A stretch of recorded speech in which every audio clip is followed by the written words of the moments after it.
Hi, welcome. This is Tal Coven. I'm a CNN politics reporter, and we are here at the Smithsonian Institution's National Museum of American History in Washington, D.C. Some of you may recall that while we were at the conventions, we spoke with some curators who were actually at the conventions collecting some political artifacts. Well, we are now in the Smithsonian Institution's sort of secret, less known to the public eye warehouse where they house some of that memorabilia, talking about what they collected, but also looking at some really incredible artifacts going back to the founding of this nation. So we'll be here. I'll be leading the way. You're also welcome to ask questions in the comments. We'll try to get to as many as we can. I'm here with Harry Rubenstein, who's going to be showing us some of the collection. Do you want to tell us a little bit about where we are first? Well, first, welcome.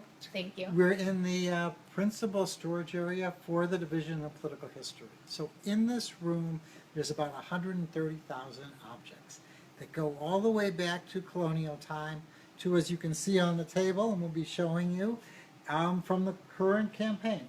But I just wanted to show you a few things from our historic collections that I think are the roots for all of this other material that we see every 2-4 years. Great. And the first of these are these little brass buttons. And as you can see, it's just a simple disc. Along the top it says "Long Live the President," and it says GW. And on the back is a shank for either sewing it or pinning it to your clothes. These are little buttons that were made for George Washington's first inauguration. Wow. And, what they show is this incredible desire of people to find ways to participate who aren't part of the official party, who aren't on the podium or the stage. They're just the crowds. And you see this in all political events ever since. This desire to pin something onto your clothes, to show your support and your desire to be part of a larger movement. And so do you have a lot of, pretty much every campaign, you go all the way back to George Washington, do you have a lot of these things that... Well, I'd say we have something between 50 and 60,000 buttons. Wow. And they do go all the way back in time, because this desire to find ways to personally participate beyond just voting is something that's part of our democratic process. This is how people want to become engaged and participate. And how long is something like that been in the Smithsonian's collection, as opposed to, is this something that people started collecting way, way back in the Smithsonian's history, or is it something you might have to source from private collectors? Well, these go back before there was a Smithsonian, Sure. Of course.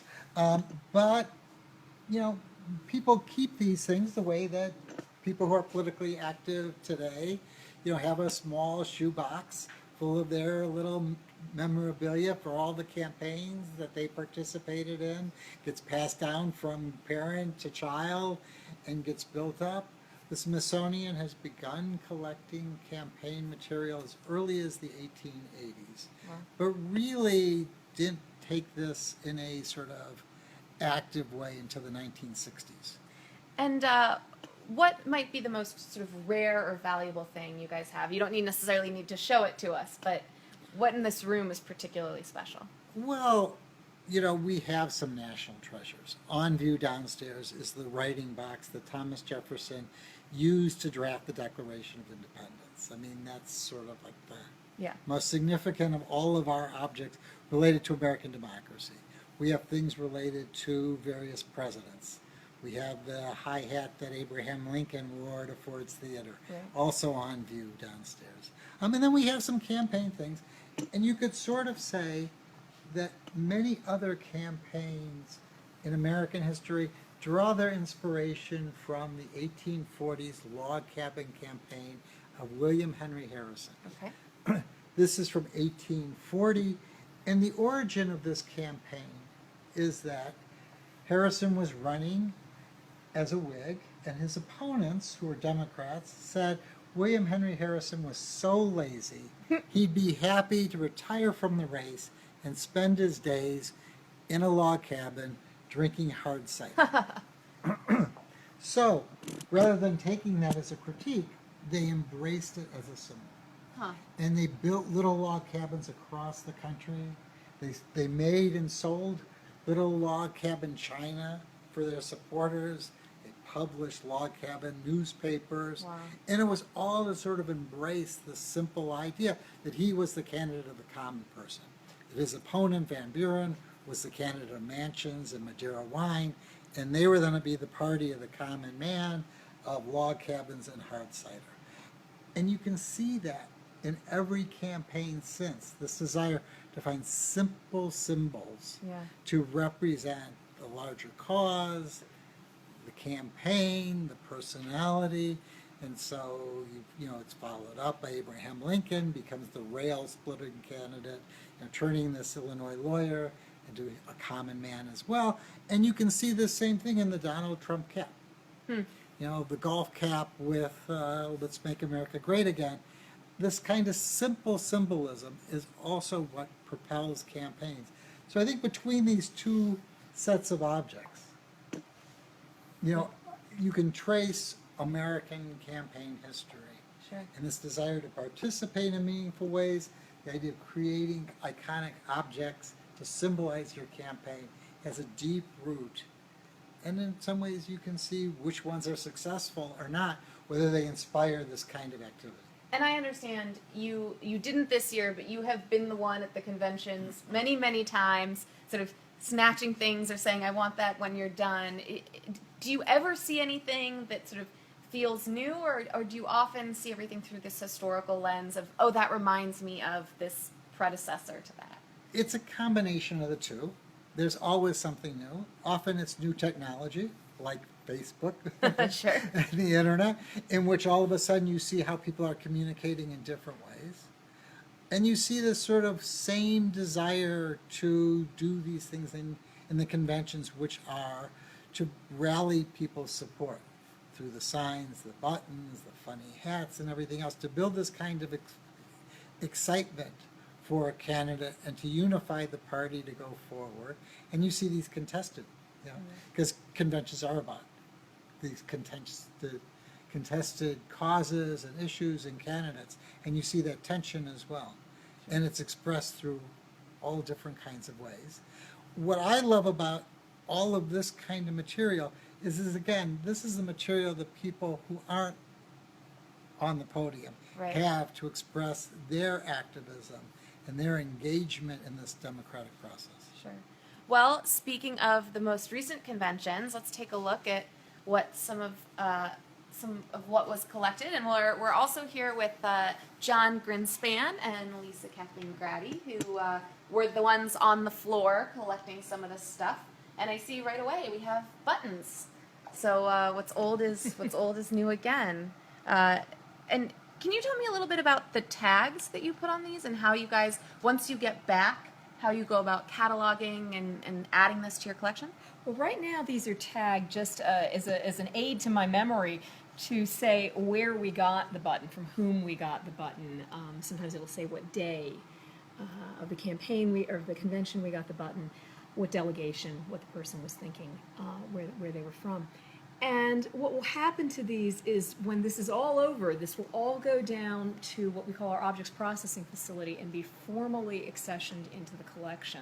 So everything's assigned a number, and that will be its basic tracking number, its name, its identity for the rest of its life here. And we'll catalog it, it'll go into a computer system, and we will then mark each piece with a number, and we'll be able to use it and lend it and store it and know where everything is and be able to use it for 100 more years. So we were the ones, you guys were the ones we were talking to at the conventions, and you sort of forget. It seems like, oh, you just go out and grab things that seem cool or get people, but you must, throughout the entire process, also have to be very deliberate about paying attention to where you got it and what the context is, because an object only means as much as what we know it stood for, right? And every object we have here, as much documentation as we have, we always wish we knew more. History does not explain things to you. So anything we can hold on to now will be incredibly valuable for people in the future. So, panning up from the, buttons, and we see all these signs and pieces of clothing. What were some of the more special or more difficult things to get your hold? I see you got the Minnie Mouse ears, I remember. That's right. You're standing here, you're looking at them. Yes, I found her again, and we just got those last week. So They she came in the mail. So people did mail things to you after the fact. I think John did those. I think 3 of those hats came in recently in the mail. All 3 of those hats came. The best stuff often comes in afterwards because people don't. If you made that Bernie hat or that Hillary cheese head, you don't want to part with it immediately. Sure. So were there any particularly difficult or interesting things to acquire that we see here? Well, we still have some things coming that'll be coming in that people were deliberating about or wanted to take home and then sent to us. So we're working on that. I think most people are very happy to give you material. We honestly, one of the hardest things to get my hands on was these signs. And as you remember, you couldn't bring signs into the convention. Right. So the anti-TPP signs, until they're folded, were folded up, and people had them stashed away in whatever bags they were bringing in, and were then unfolding them and using them on the floor. And you'd see them, and you'd head toward where they were, but by the time they gavelled out for the night, everybody folded their signs up very neatly and took them back with them so they could use them the next day. And I think by Wednesday night, on the floor after they gavelled out, was able to talk to a delegate in the Colorado section because they'd added another sign to the mix. They'd added this. And from where I was sitting, I couldn't tell what it said. So I was desperate to get on the floor and find out what it said and to see if I could finally get one of these. And there was a delegate from the Colorado, delegation who finally thought about it, but she thought about it long and hard about whether she would give me her sign because she wouldn't have it for that final night. And she very kindly, she did look at my business card a couple of times to make sure I was who I said I was, but she gave it to me to use. And most people will pose for a picture with the object, so we have that for the record as well. Well, and it's interesting, Harry was talking about the contentiousness of conventions, and certainly at both conventions this year, we saw a dispute on the floor, and it's interesting, so we were flipping through earlier, the official campaign signs for Hillary versus Bernie, and, you see all the buttons. You guys collected a lot of stuff from the candidate who did not win. Is that, sort of historically important? Will those be displayed? What kinds of stuff did you pick up? All those sorts of questions. Absolutely. I mean, no campaign is a 2-person race, and if you go back through our collections, you see a lot of material from people who were not the nominee, but were still incredibly important. You don't want the memory of 2016 to be the 2 nominees and forget about Ted Cruz and Bernie Sanders and all these movements and all these other people who are involved. A lot of times when we're collecting, it's also the moment for somebody to make their point. When we speak to them, maybe their candidate didn't win, but giving this object to the museum is their moment to take Bernie Sanders or Ted Cruz or whoever the issue may be or the person and put it in a museum for the rest of American history. Yeah. I actually had a woman cry. I was asking her about her hat. It was a Bernie Sanders hat, and she started to cry because it was still so raw for them. This was probably Tuesday night. Probably Tuesday, and the idea that he wouldn't be forgotten, that he would come to the museum and become a part of the collection just as much as Hillary Clinton. Can you flip through some of the signs? We were talking about in how at the DNC in particular, there was a really coordinated effort for almost every speaker. These signs would sort of pop out of the audience, and it looks like you have a huge pile of them here. Talk us through sort of what you remember about not just what they look like, but how they were deployed. Well, the floor manager, director of floor operations for the DNC, has a huge crew of people that are coming out and bringing these signs out. And they key to different days, different speeches. They're the signs that are out all week, and then there's the signs that are brought out for different parts of different speeches. And they include these rally-size signs that everyone can hold, and the larger signs on sticks, on poles, that are used for those huge moments when they all come up when President Obama comes out on stage, or when the First Lady came out on stage, or when Hillary Clinton came out on stage. So they're everything from a slogan for the night, the stronger economy, or one word that will then work with multiple signs, stronger together, stronger economy, stronger America, and then you'd have signs that said stronger or together. Slogans, yes we can.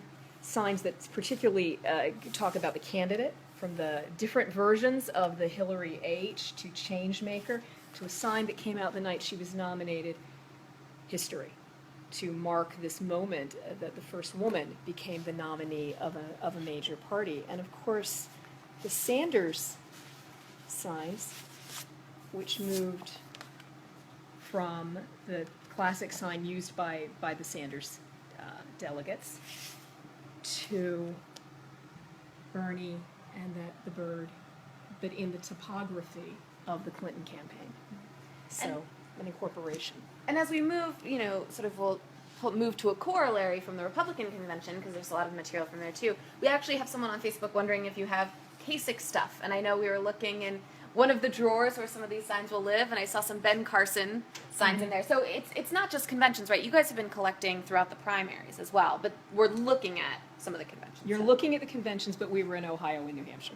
So, sorry. And on top of that, you never know who in 4 years or 8 years or 20 years is going to be a really important force in American politics, who ran and maybe did not do that well this time around, but we're going to want that continuity and that proof that they were influential when they got their start, that kind of thing. So it's not just a two-person race. Sure. And so from a sort of historian curator's perspective, where you come at this a little bit different than those of us who are sort of in the moment, covering it, engaging in it, what are some of the differences just in terms of the objects or similarities that you guys saw collecting at both conventions as we start to look through the Republican side of things?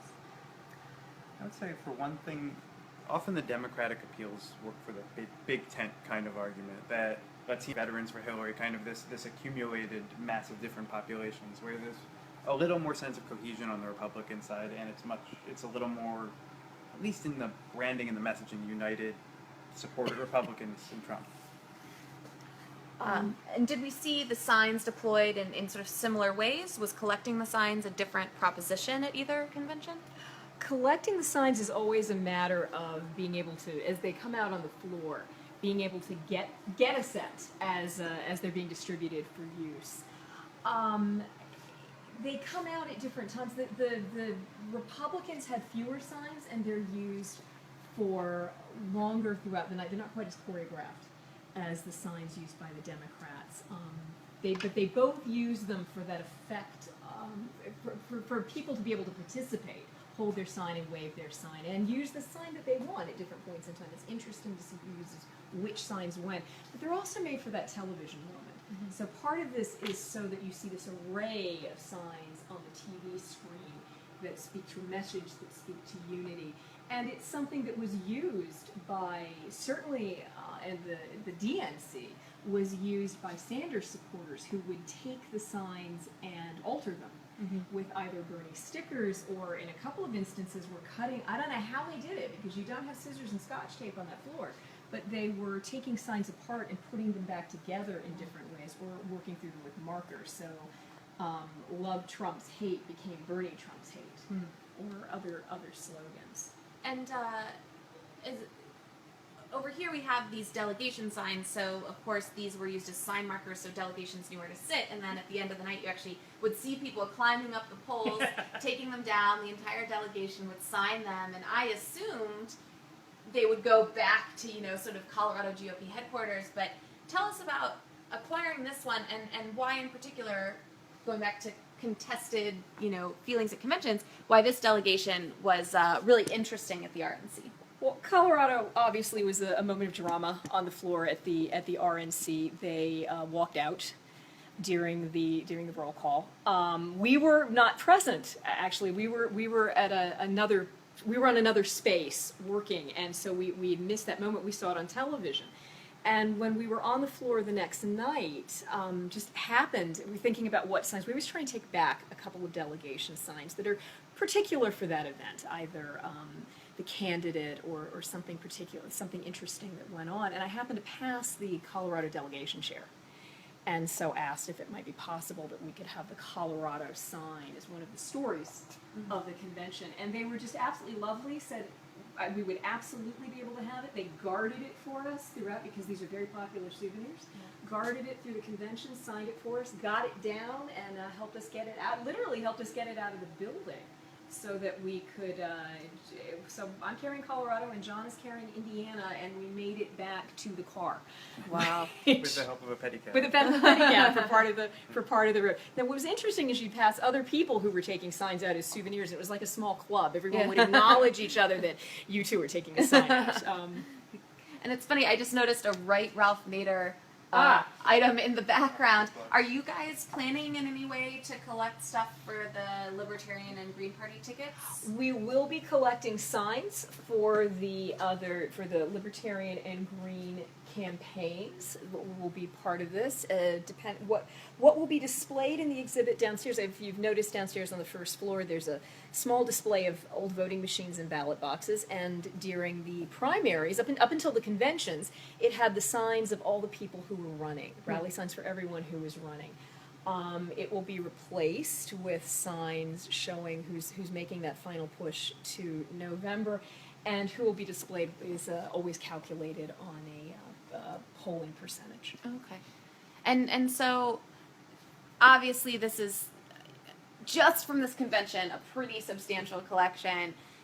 What fraction of the stuff that you guys have actually gets to go to the floor? I understand there will be a special exhibit for some of this material. Is that right? We had talked about in the Yes, American democracy. but how do you even make those choices when you've got all this stuff? How do you pick one button or one sign? It's good to be the curator. Some of it's all about what works in that. Whenever it's a combination, it's. I'm not gonna lie. Sometimes you have a favorite thing and you want to be able to display it. It also depends on what works in the context of the story you're telling in the exhibition. It's also a question of what will hold up well under light and on display. And on top of that, we make our own decisions for now, but these are going to the Smithsonian for posterity, for the rest of American history. So in 100 years, a curator might find some object that we just happen to collect and add it to an exhibit or show it to the American people on display. And we can have no sense of what will be useful to them then. So a lot of the work we're doing is kind of for future generations, just as someone collected all of this for us to use today. And if someone wants to engage with you guys on this work, if they have items, if they're interested in seeing it, so what are some of the ways that our viewers at home can engage? Because obviously we're in a very special place. This is not open to the public. So how can they engage with you? Beyond the material that will be on display, we're working not as quickly as we would like, but we're working to have more material online. So pieces of this will be cataloged, and then images and cataloging information will be up online so that people can see.